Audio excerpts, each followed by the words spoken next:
우리 함께 하나님의 말씀 시편 119편 113절에서 120절 읽고 오직 한 길, 오직 한 길이라는 제목으로 우리 함께 이 말씀 묵상했으면 좋겠습니다. 자, 우리 113절에서 120절 말씀 한 목소리로 천천히 같이 읽도록 하겠습니다. 같이 읽겠습니다. 내가 두 마음을 품은 자들을 미워하고 주의 법을 사랑하나이다. 주는 나의 은신처요 방패시라. 내가 주의 말씀을 바라나이다. 너희 행악자들이여 나를 떠날지어다. 나는 내 하나님의 계명들을 지키리로다. 주의 말씀대로 나를 붙들어 살게 하시고 내 소망이 부끄럽지 않게 하소서. 나를 붙드셔서 그리하시면 내가 구원을 얻고 주의 율례들에 항상 주리하리이다. 주의 율례들에서 떠나는 자는 주께서 다 멸시하셨으니 그들의 속임수는 허무함이니이다. 주께서 세상의 모든 악인들을 찌꺼기같이 버리시니 그러므로 내가 주의 증거들을 사랑하나이다. 내 육체가 주를 두려움으로 떨며 내가 또 주의 심판을 두려워하나이다. 아멘. 저를 한번 우리 설교 제목을 한번 따라해 주시면 감사하겠습니다. 오직 한 길, 오직 한 길. 자, 우리 오늘 말씀에서 이야기하는 이 시인은 한 길 바라보고 걷는 성도인데요. 우리도 이 길로 갈까 저 길로 갈까 고민이 많지만 주님의 늘 인도하심을 받아서 한 길 갈 수 있는 우리가 다 되었으면 좋겠습니다. 제가 어릴 때 저희 형님이 법대를 갔어요. 80년대 법대를 갔는데 어느 날 방학 때 형님 책꽂이에 책이 한 권 꽂혀 있는 거예요. 제목이 이렇습니다. 다시 태어난다 해도 이 길을. 혹시 읽어보셨습니까? 어떤 책이냐, 80년대 굉장히 유명한 책인데 고시 보는 사람들 필독서였어요. 기독교식으로 표현하자면 고시 간증집이죠. 고시 패스한 사람들, CPH 표시한 사람들, 고등고시, 사법고시 등 패스한 많은 사람들이 나는 이렇게 공부했다, 이런 역경을 이겨냈다, 이런 간증수기인 거죠. 그래서 뭐 한자가 막 섞여있고 책 제목부터 한자가 나와서 이게 뭔가라고 읽어봤던 기억이 납니다. 그때 신문 배달하면서 나도 이렇게 어려운 상황 가운데서 개천에서 용이 나는구나 생각하고 저희 형님도 고시를 준비하고 저는 그 형님 보고 멋있어 하면서 나 공부 열심히 해야지라는 다짐을 했던 기억이 있습니다. 근데요, 그 사람들 얼마나 열심히 사는지 몰라요. 오직 고시. 신림동 가면요 7수 8수. 우리가 아는 대통령 몇 수 하셨습니까? 엄청 오래 했잖아요. 제 신학교 동기, 고대법대 나온 동기가 7수까지 하다가 신학교 왔어요. 이제는 접고 부모님의 등살에. 저희 형님은 몇 수 하는 선배들 보고 장남은 안 되겠다 생각하고 고시는 접고 취업의 길로 나갔던 것을 제가 어릴 때 옆에서 지켜봤던 것 같아요. 여러분, 예수 믿지 않는 사람들도 한 길 정하고 그 길 묵묵히 가는 사람들 참 많습니다. 그런데요, 그들보다 우리가 사실은 더 힘있게 한 길 갈 수 있는 사람들이에요. 오늘 말씀을 잘 보면, 오늘 말씀은 시잖아요. 시는 이 8절로 되어 있는 이 시가 국어 시간처럼 나누자면 3년 그리고 2년, 3년 이렇게 3, 2, 3으로 나누어서 말씀을 묵상할 수 있습니다. 그래서 첫 번째 세 연을 읽어보면 좋습니다. 이 113, 114, 115를 한번 보세요. 자, 이 시는 그러니까 중간에 있는 두 절, 116절, 117절이 핵심이에요. 그리고 세 줄 이렇게 고백을 하는 거죠. 첫 번째 세 줄 사이에서도 어떤 일이 있냐면 또 중간에 있는 게 핵심인 거예요. 첫 번째 113절과 115절에 114절을 가운데 놓고 반복되는 단어가 있는데요. 같은 단어는 아닌데 비슷한 두 단어입니다. 113절에 있는 단어는 뭐냐면 저를 한번 따라해 주시겠습니다. 두 마음을 품은 자들. 그리고 115절에는요, 따라해 주시기 바랍니다. 행악자들. 지금 이 시인이 살아가는 세상은요, 두 마음 품고 살아가는 사람들, 또 행악자들, 이 사회에서 살아가고 있는 거예요. 근데 이사야에서 뭐라고 고백합니까? 114절을 고백하는 거예요. 이것은 우리가 어떤 자세로 살아야 되는가를 보여주는 거예요. 성도들이라고 이 113절에 나오는 두 마음 품은 사람들은 성도예요. 성도인데 열심히 한 길 안 가고 우왕좌왕 갈짓자로 걷는 사람들이죠. 그리고 115절에 나오는 행악자들은요, 예수 안 믿는 사람들이에요. 이 사람들 사이에 이 사람은 오직 한 길 걸으면서 이 고백하고 있는 거라고요. 자, 114절 우리 같이 한번 읽어볼까요? 같이 읽겠습니다. 주는 나의 은신처요 방패시라. 내가 주의 말씀을 바라나이다. 최근에 우리 사무엘하 묵상하면서 이런 말씀 길게 봤잖아요. 사무엘하 22장, 시편 18장 똑같은 찬양인데요. 날마다 주님께 피했던 그 다윗, 한길 갔던 시절의 다윗의 모습이 이 시인의 다윗은 아닐 텐데 이 시인도 똑같이 고백하는 거라고요. 그래서 오늘 이 시를 통해서는 우리에게 어떤 것을 묵상하라고 이야기하냐면 저를 한번 따라해 주시기 바랍니다. 세상의 표현이라고 우리 기독교라고도 할 수 있지만 조금 일반적인 용어로 먼저 따라해 주세요. 성실한 성도. 그러면 성경에 나오는 단어는요, 신실하고 충성된 성도로 주님께서 살아가는 성도를 기뻐하시는 거예요. 지난주 금요일날 우리가 묵상했던 앞 105절부터는 뭐냐면 확고한 결심했거든요. 나 이렇게 살래! 라고 결단한 성도예요. 근데 결단은 우리가 하지만 꾸준히 그 성실함을 지키지는 잘 못할 수 있거든요. 오늘 지난주에 이어서 결심했다면 힘겹고 어렵고 두 마음 품은 사람들이 그렇게 예수 믿지 마. 그렇게 힘든데 그렇게 교회 봉사나 교회 열심히 믿을 필요는 없어 라고 이야기하는 두 길 가는 성도들의 사람들의 이야기보다 또 행악자들, 예수 안 믿는 사람들의 다양한 올무와 시편에 우리 119편에 여러 번 그 행악자들이 하는 일들을 이야기하는데요. 줄로 161절에서는 행악자들 뭐 하냐면 줄 던지는 사람이에요. 걸려 넘어지게 하거나 밧줄로 우리를 올가매는 사람들. 85절에서는요, 웅덩이를 함정 파는 사람들이라고 이야기했어요. 지난주 봤던 110절에서는요, 올무를 놓는, 덫을 놓는 사람들이 이 행악자들이라고 그랬어요. 그 사람들은 어떤 사람이냐면, 우리를 끌어당기면서 돌진, 충성, 히브리서에서 나오는 믿음의 닻을 내리고 이 실 위에 떠내려가지 않게 해야 되는데, 떠내려가도록 만드는, 세상 사람들하고 비슷하게 살게 만드는 그 사람들이 행악자들이라고요.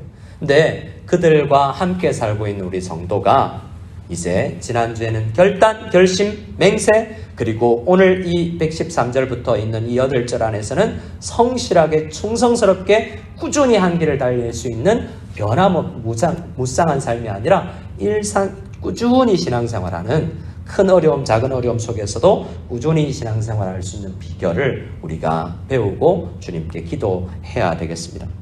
114절에서 이야기하는 건 뭐예요? 그럴 때마다 피해라. 너 피난처가 있니? 라고 우리에게 이야기하는 거예요. 예수님께서는 예수님을 피난처 삼고 은신처 삼고 방패 삼으라고 말씀하시잖아요. 요한복음 15장의 말씀에 포도나무 비유에서 너희는 세상 살지만 세상 사람들처럼 살아서는 안 된다라고 이야기하잖아요. 너희는 세상에 속한 자가 아니라고 이야기하잖아요. 맥체인이라는 유명한 성경 읽기표를 개발한 영국의 목사님이 계십니다. 그 목사님 설교집에 보면 우리 성도는 바다에 떠있는 배와 같다는, 배가 뭔가 문제가 생기면 바닷물이 들어올 거 아니에요? 그렇게 되면 안 된다는 거죠. 자, 섞이지 말고 역청을 바르고 방수를 잘해서 세상 속에 열심히 항해해 나가는 성도가 되어야 되는데, 그러기 위해서는 주님을 은신처와 방패 삼고 그런 유혹이 있을 때 나를 잡아당기려고 할 때 가지 말라고 덫을 놓는 사람들, 이 행악자들 앞에서 내가 피해서 주님께 가는 그런 여정이 필요해요. 그래서 세상 사람들과 많이 즐겁게 우리가 만날 수 있는데요. 그 만남 속에서 힘을 얻는 것이 아니라 주님께 조용히 홀로서라도 교회에 와서라도 혹은 많은 나만의 시간을 정해놓고 피할 수 있는 성도가 되는 것이 중요합니다. 자, 116절에서는 116절, 117절이 끊어져 같이 있네요. 116절, 117절을 우리 같이 한번 여기는 110 앞에서 묵상했던 세 절은 상황이고요. 기도는 이 두 절이에요. 오늘 이 시에서 기도는 116절, 117절 두 개예요. 자, 이 두 개에서 공통적으로 나오는 또 단어가 있습니다. 이 기도의 공통적인 단어 같이 한번 읽어보겠습니다. 두 절을 읽겠습니다. 시작. 주의 말씀대로 나를 붙들어 살게 하시고 내 소망이 부끄럽지 않게 하소서. 나를 붙드소서. 그리하시면 내가 구원을 얻고 주의 율례들에 항상 주의하리이다. 핵심이 뭐예요? 반복되는 단어가 따라해주세요. 붙들어주세요. 주님, 저 좀 붙들어주세요 라는 거예요. 자, 피했는데요. 피하는 게 아니라 가서 붙들어주세요 라고 부탁하는 거예요. 왜 그런지 아세요? 연약하기 때문에요. 내가 말을 잘 알아요, 시인이. 인생 살다가 나 이렇게 섞여 살면 세상에서 살면 세상 많이 따라간다는 걸 자기가 알아요. 그래서 주님 앞에 피했을 때 첫 번째 기도가 주님, 저 좀 안 떠내려가게 붙들어주세요 라는 기도예요. 그래서 그 붙들어가지 않고 반대에 되는 단어가 나오는데요. 붙들어주시면 떠내려가지 않고 소망 가지고 전진하는 인생을 살 수 있겠습니다 라고 기도하는 거예요. 주기도문에 우리에게 대표적으로 항상 기도해야 될 것, 매일 기도해야 될 걸 주님께서 가르쳐 주신 게 주님 가르쳐 주신 기도잖아요. 주기도문의 막바지에 이런 기도의 제목이 있습니다. 우리를 시험에 들게 하지 마시옵고. 어떤 기도예요? 날마다 우리는 시험에 드는 사람들이라는 거예요. 연약해요. 그래서 우리를 잘 아시는 주님께서 우리를 붙들어 주시지 않으면 우리는 떠내려갈 수밖에 없는 사람이라는 걸 알고, 오늘 시인이 열심히 전진하는 삶을 위해서는 주님께 피하여서 기도해야 되는데 떠내려가지 않고 이 길에서 벗어나지 않도록 저 좀 붙잡아 주세요 라고 기도하는 거예요. 자, 나를 붙들어 달라고 기도할 때 주님께서 응답을 어떻게 주시는지 아세요? 저를 한번 따라해 주시기 바랍니다. 공동체를 주십니다. 하나님께 기도하면요, 우리는 상처도 사람한테 받는데요, 치료도 하나님께서는 주로 사람을 통해서 하세요. 공동체에서 상처도 받고 공동체를 통해서 치료도 받는 거예요. 히브리서 11장을 보면 이런 말씀이 있습니다. 11장에 아브라함과 그의 가족들이 본토 친척 아비집을 고향 땅 떠나서 고향 안 돌아보고 천성을 향해서 더 나은 본향을 향해서 걸어가는 무리들에 대해서 이야기를 해요. 그러면서 그들이 나온 바 본향을 생각하였더라면 돌아갈 기회가 있었으려니와 그들이 이제는 더 나은 본향을 사모하니 곧 하늘에 있는 것이라 라고 이야기해요. 이번 주 중에 중고등부 아이들을 몇 명 만났는데요. 어제도 우리가 밤에 중고등부 한 10명 모여가지고 축구했는데, 오왕수사님하고 아이들이 그래요. 중국 살면서 한 애가 그래요. 한국 가고 싶다고. 왜? 보고 싶은 사람도 있고 또 먹고 싶은 게 많아요. 그래? 아니, 이 찐눈에 우리 우시에도 꽤 많은데 달라요. 우리 고향에는, 한국에는 먹고 싶은 게 많아요 라고 한국 가고 싶어요 라고 이야기하더라고요. 그런데 우리는 무석 땅에 살면서, 중국 땅에 살면서 한국 땅 그리워하는 사람들이잖아요. 성도는요, 진짜 더 나은 본향 그리워하는 사람들이잖아요. 여러분, 한국이 그리우세요? 본향이 그리우세요?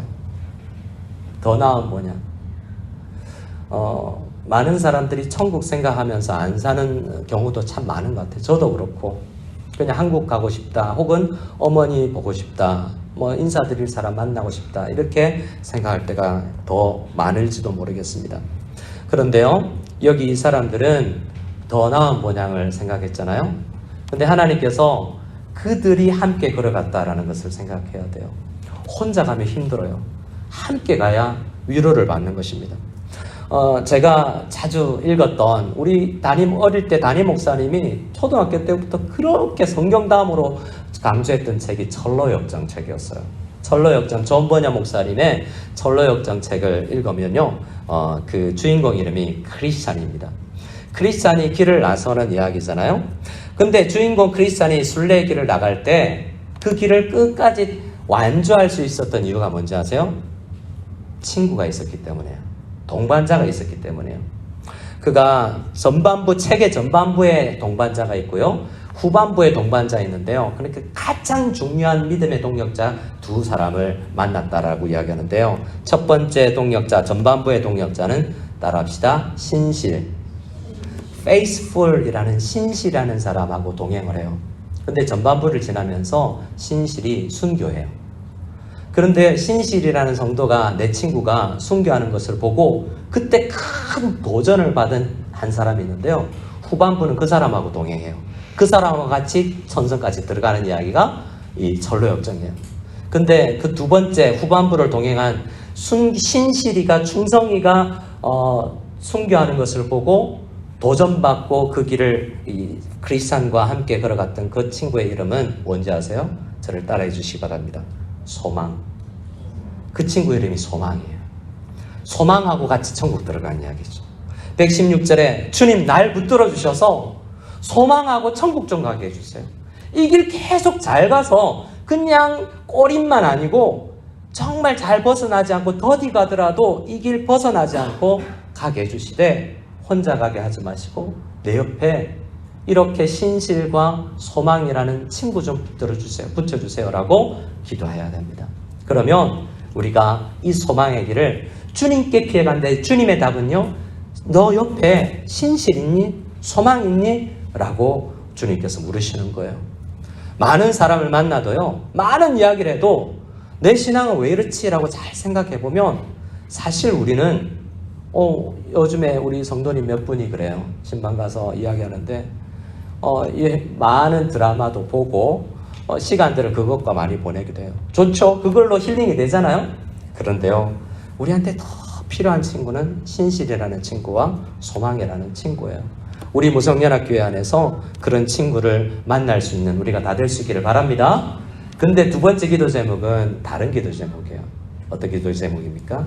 내가 누군가에게 신실이 되어주고 내가 누군가에게 소망이 되어주는 게 더 중요하지 않겠어요? 자, 그런데 그 크리스찬이요, 집을 가는데 아름다운 집이라는 House Beautiful이라는 집에 가요. 그 집은 그 전로역정에서 교회를 상징하거든요. 그 교회 안에서 잠시 그 집 안에서 길을 가다가 집 안에서 누구를 만나냐면 또 다른 친구들을 만납니다. 그 친구들 이름은 신중, 분별, 경건, 자애예요. 그리고 또 길을 갑니다. 그 친구들 만나서 이렇게 도전받고 또 길을 가는데요. 후반부에 기쁨의 산맥이라는 산맥을 만나요. 그 산맥에서 또 친구들을 만나요. 그 기쁨의 산맥에서 만난 친구들의 이름이 뭔지 아세요? 지식, 경험, 경계, 성실이에요. 여러분, 우리는 혼자 길을 가는 게 아니에요. 우리 교회 안에 하나님께서 그런 사람들을 만나게 해주셨어요. 다 이 요소를 가지고 있어요. 그런데요, 그 사람들하고 만나서 그 이야기 해야 돼요. 여러분, 만남이 굉장히 어려워하는 성도님들이 많습니다. 하지만 내가 누구를 지금 만나고 있나 잘 돌아봐야 돼요. 우리 믿음 생활할 때 그 신실과 특별히 소망, 그리고 여러 아름다운 집과 기쁨의 산맥에서 만났던 그 사람들의 이름처럼 지식, 경험, 경계, 성실 등과 같은 사람들을 교회 안에서 만날 수 있어야 되고, 또 두 번째 기도 제목, 그들에게 내가 지식적으로도 가르쳐주고 내 경험도 알려주고 그렇게 살지 말라고 경계도 하고, 그리고 무엇보다도 그 사람들에게 모델이 되어서 성실하게. 주일 예배는 이렇게 드리는 거야. 구역 모임은 이런 자세로 하는 거지.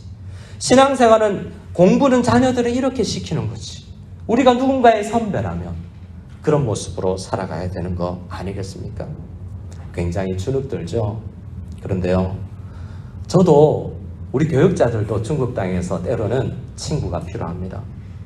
성도님들하고 만나지만요, 어떤 성도님들하고 만나면 저를 위해서 기도해줘요. 저는 가끔 기도해달라고 이야기해요. 마침 기도를 집사님이 좀 해주세요. 권사님이 좀 해주세요. 장로님이 좀 해주세요. 라고 이야기해요. 기도를 목사님이 해주셔야죠. 라고 이야기하지만 성도님들의 기도 후원을 안 받고 어떻게 살아가겠습니까? 지난주에 장강 한인연합교회 임직식이 있어서 갔는데요. 밤에 모인 목사님들 6분이 밤늦게까지 12시까지 우리 함께 이야기하면서 나눴어요. 얼마나 도전이 되는지. 여러분, 신학생들이요, 왜 목사가 되는 줄 아세요? 20살 때 신학교 갈 때는요, 서울대 가는 친구랑 신학교 가는 친구랑 비슷해요. 20대 신앙이 거의 열정적인 게 비슷해요. 그런데 있잖아요, 대부분 일반대 간 친구들이 중간에 교회 안 다니는 친구들이 많은데요, 신학교 간 친구들은 비슷했는데 계속 목사까지 되고 선교사가 되는 경우가 굉장히 많아요. 저 왜 그럴까? 오늘 말씀을 묵상하면서 비결을 알았어요. 이 말씀을 보면서 신학교 가면 있잖아요, 자기 비슷한 사람들이 많아요. 신학교 가면 신학생들이 100명, 200명, 300명이 선배들이 있어. 그 안에서 낭망하면요, 다른 선배가 야, 기도 안 할래? 새벽 기도 안 갈래? 라고 나를 깨워요. 내가 뭔가 자칫 잘못하고 공부 열심히 안 하면 선배들이 와서 그렇게 목사 되어서 되겠니라고 훈계를 해줘요. 그리고 많은 모델들이 있어요. 그러니까 20대부터 그런 모델들과 동역자들과 함께 살아가니까 힘이 나는 거예요. 그들이 목회자들이 뭔가 신기해서가 아니에요. 주변에 그런 사람들이 많았어요. 그래서 목회자들도 힘이 빠질 때, 연약해질 때 다른 목회자들을 만나서 그들의 간증을 들으면 힘이 나는 거예요. 여러분, 목회자들과 주위에 있는 구역장들에게 도전을 주고 힘이 생기게 해주는 그런 우리가 다 되었으면 좋겠습니다. 하나님은 정말 이 길 가기 힘들어하고 주님께 피했을 때 너 옆에 신실한 자들과 함께 믿음 교제해라 라고, 그들과 함께 가라 라고 말씀을 해주시는 것입니다. 오늘 말씀의 마무리는 118절에서 120절 말씀은 악인들이 앞에 있었던 두 마음을 품은 자들, 행악자들이 하나님 앞에 야단 맞는 모습을 보고 두려워하는 모습이에요. 이건 경외하는 은혜로운 자세가 아니라요, 어떤 자세냐, 진짜 무서워서 하나님 앞에 벌벌 떠는 자세예요. 120절 말씀 읽고 우리 말씀을 마치고 함께 기도하겠습니다. 120절 말씀입니다. 내 육체가 주를 두려워함으로 떨며 내가 또 주의 심판을 두려워하나이다. 왜냐고요? 왜 벌벌 떠냐고요? 이렇게 제대로 신앙생활 안 했다가는 큰 코 다치겠구나라는 생각을 하는 거예요. 하나님은요, 제대로 그 길 안 가면요, 채찍질해서 그 길 가게 만드시는 성도는 그렇게 해요.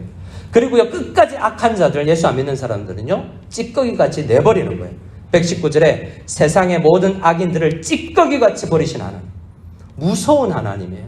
그래서 다시 각성하고 그 길 가는 거죠. 우리 그 길 갑시다, 우리 이 길 갑시다라고 서로를 손 내밀고 함께 힘을 내는 거죠. 카페에 새로운 아르바이트 우리 아줌마가 차를 잘 좋아해서 차 선물을 받아서 차를 우려 먹는데요, 맨날 하는 게 있어요. 하루에 한 후 정도는 마시거든요. 찌꺼기 버리는 일이에요. 이 한 주 동안 금요기대 말씀 묵상하는데 찌꺼기 버릴 때마다 저는 이렇게 화장실에 버리기도 하고 쓰레기에 물기 빼서 쓰레기통에 버리기도 하는데, 쓰레기통에 버릴 때마다 두려운 말씀 생각이 드는 거예요. 하나님은 두려운 분이에요. 그런데요, 이 시인은요, 그 두려운 하나님을 두려워하면서 그 하나님 앞에 품에 안기려고 쫓아가는 모습을 봅니다. 우리 이 시간 두려운 마음, 사랑하는 마음, 이 마음을 가지고 한 길 가는 것이 정말 우리에게 중요하다는 생각을 가지고 주님께서 주신 이 길을 달려갈 수 있는 우리 모두가 될 수 있기를 소원합니다.